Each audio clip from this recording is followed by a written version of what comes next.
Hi guys, welcome back again. So we're moving on to point number 3. I had my book here. I wrote everything down that I wanted to talk about. Now this point number 3, as a Christian parent, the thing that you should know, the things that you should not be doing, or the things that you should be doing with your child. Now this number 3 is something you should clearly not be doing in this day and age, which is to smack your children. Now there are people, please don't come for me. There are people that, this is just my opinion. You may want to come for me based on maybe where you live in the country or whatever. But I'm telling you about, I'm talking to everyone. Let me just put it like that. Because times have changed. I'm talking to especially people that are living in the Western world. Please, if you're already smacking your child or beating your child or doing anything to do with physical violence, stop it.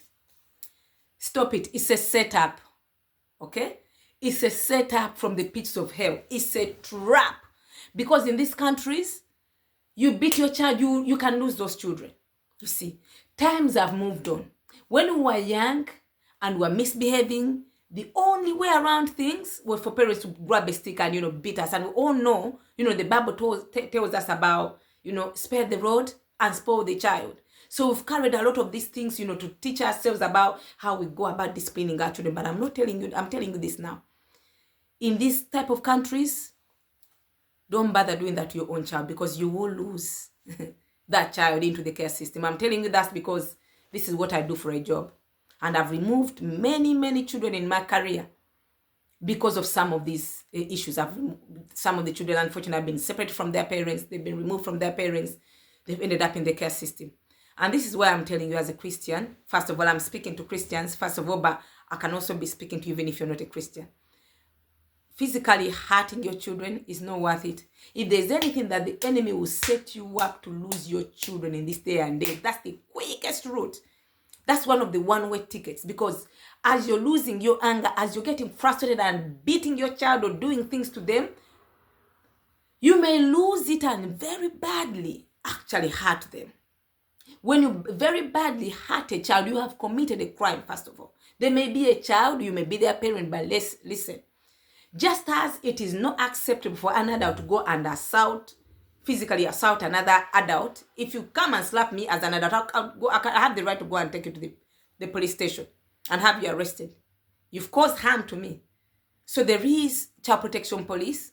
There are people that are employed to work on behalf of the children, to work for the children's rights. They will knock on your door. Because by what you're doing, you're showing that you're not a fit parent, smacking your child, assaulting your child. People have killed their children in anger. You see, I am confronted with parents all the time that something has been reported. They've badly smacked their child, caused an injury. You beat your child, you cause an injury. Come to your house, see, especially when it's very visible. We called for what is called a professionals meeting. The police are there, health are there. We have a discussion. Everyone decides, look, this child has to be taken to the hospital for a child protection medical. The child is examined. Even for bruises that are historical, that may no longer be showing, the doctors will be able to tell you if they find something that it has healed, it's a scar now, but this child has already sustained injuries. And those doctors will be able to tell us whether this injury that is on this child is accidental or non-accidental. Should there be evidence to suggest that it's non-accidental, and depending on the level of the injury or whatever, how significant it is, you will be arrested, my friend, by the police, because you've committed a crime, you've assaulted a child. Whether you're their parents, you will be arrested, you'll be separated from those children, and there will be a restraining order put against you. You're not allowed to come anywhere near your child. So I have to take that child and put them with either a relative. You have to show me who you want to care for them, or a friend. They have to be cared for by someone else. And in a case that you don't have anyone that is fit enough to care for those children, they enter the care system. They become looked after children. You see? And if this is significant enough, the local authority will take you to court. You're now going to face the law because of what a horrible parent you've been. You've made your child sustain injuries.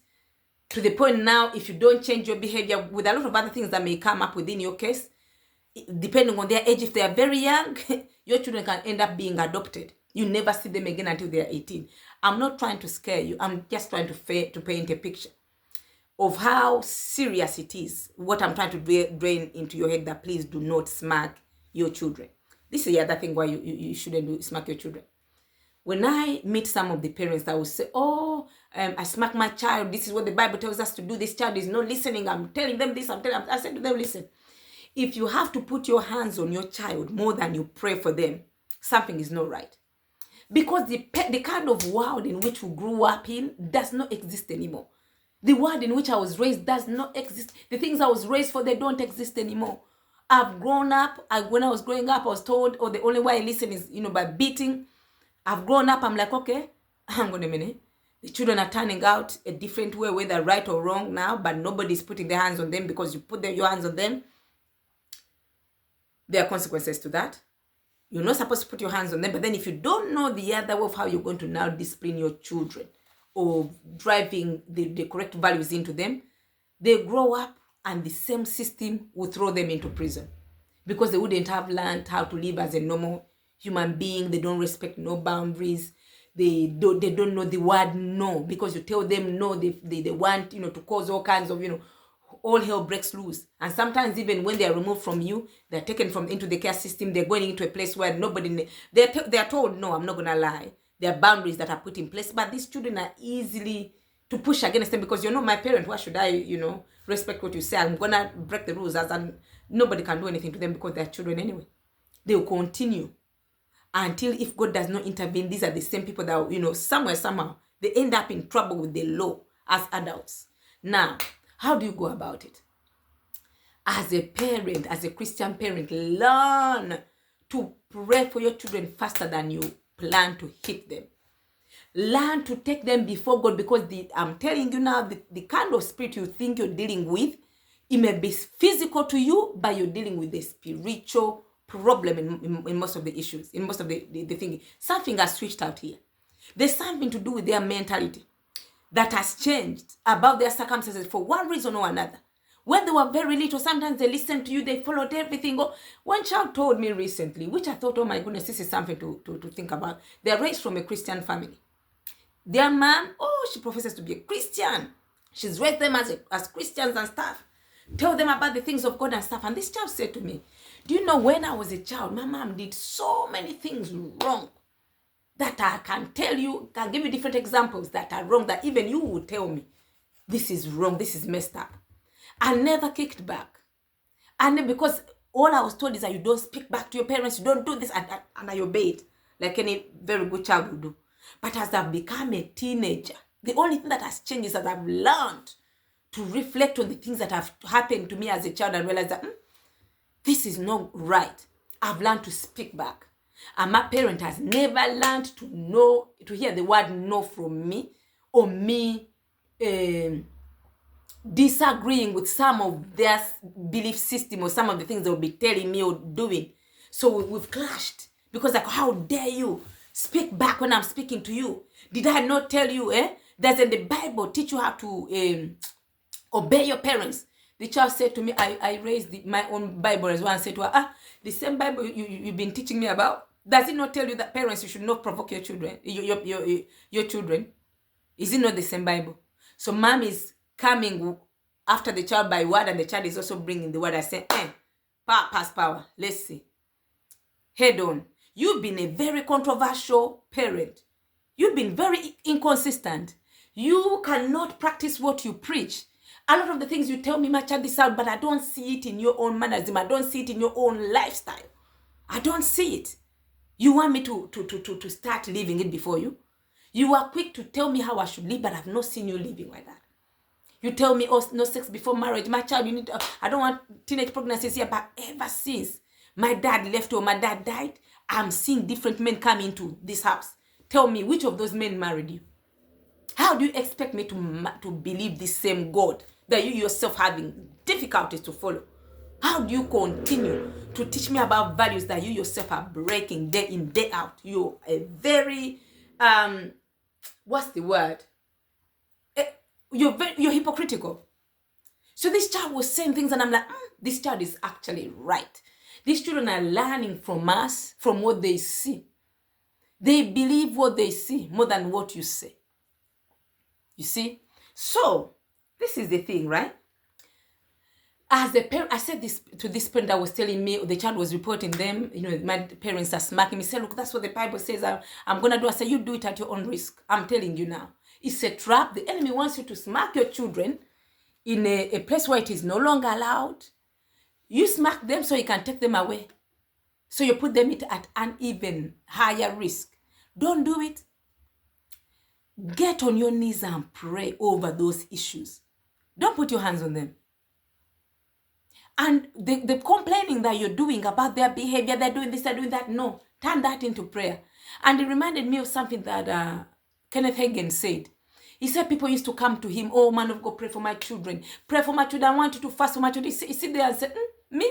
Before I'll pray for anybody's child, I call the parent and ask them, you as their parent that birthed them, that is telling me about all this pain of everything they've done, of how they're frustrating, how they're this, how they're that. All the complaining you've done about your child, tell me how many hours have you spent in prayer and fasting for them? If it bothers you so much of the things that they're doing, how much time have you given before God intervening on their behalf, prayer-wise? And they'll say, I hardly do it. I pray for them here and there. Have you ever fasted for your children? I've never. So you want me that didn't even birth them to go be the one that, like, you're not serious. So the same passion that we take on to try and physically harm our children, don't do it. When you put your hands on your child, you're teaching them violence. Because everything they are learning from when you're yelling at them as a way of communicating, the only thing they hear, this is how I learn to communicate. Because even as adults, sometimes me and my husband would trying to communicate, and maybe one of us is louder or whatever. When one raises their voice, the other, and also, and as African people, we're already very loud by nature. When someone is speaking louder than you, you feel like the only way you're going to be heard is to raise your own voice. And when we're upset, we're already loud anyway, because we're already heightened. You see, don't beat your children. Pray for them. The parenting of today is more spiritual than physical. You take that or leave it. A lot of the things that you see in your children, you can pray about. The more you take the battle to them physically, you will lose that battle. You will lose that child amongst the battle. You tell them things they're not ready to accept. They're not ready to understand. You smack them. My pastor one day told a story of a child that was being told to sit. The parents smacked them. You know those stubborn children? They smack them. You sit down. I'm telling you to sit down. They beat the child. The child was refusing to sit. Eventually, the child said, okay, I'll sit down. Because you've asked me to sit down, right? I'll sit down. But I'm letting you know that even though I'm sitting down, inside of me, I'm still standing. Just to show you that this physical body where you keep beating the child is not what is responsible for their actions. There's a place inside of them where this hand, this cane that you use, whatever you're using to hurt them, it cannot reach there. The thing that can penetrate there is it's not physical. That's why you need the Holy Spirit to intervene and help dig down into that place where your physical hand cannot touch, where your physical hand cannot reach. Let him mentor them.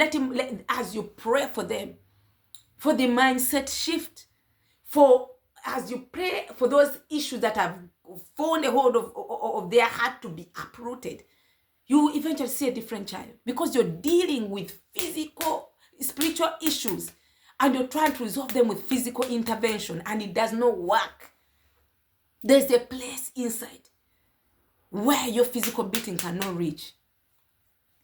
And the reason why it has gotten into that state, there may be a number of factors that have influenced what you see in your child today. And you're not going to resolve it by beating them. That's not the answer. There could be the influences they are around. There could be the things that you yourself as a parent, you may need to repent, because some of the things you've exposed them to have not been right, and they've been learning from you this entire time, and they're like, hang on a minute, what is going on here? Now that I can understand things for myself. You see?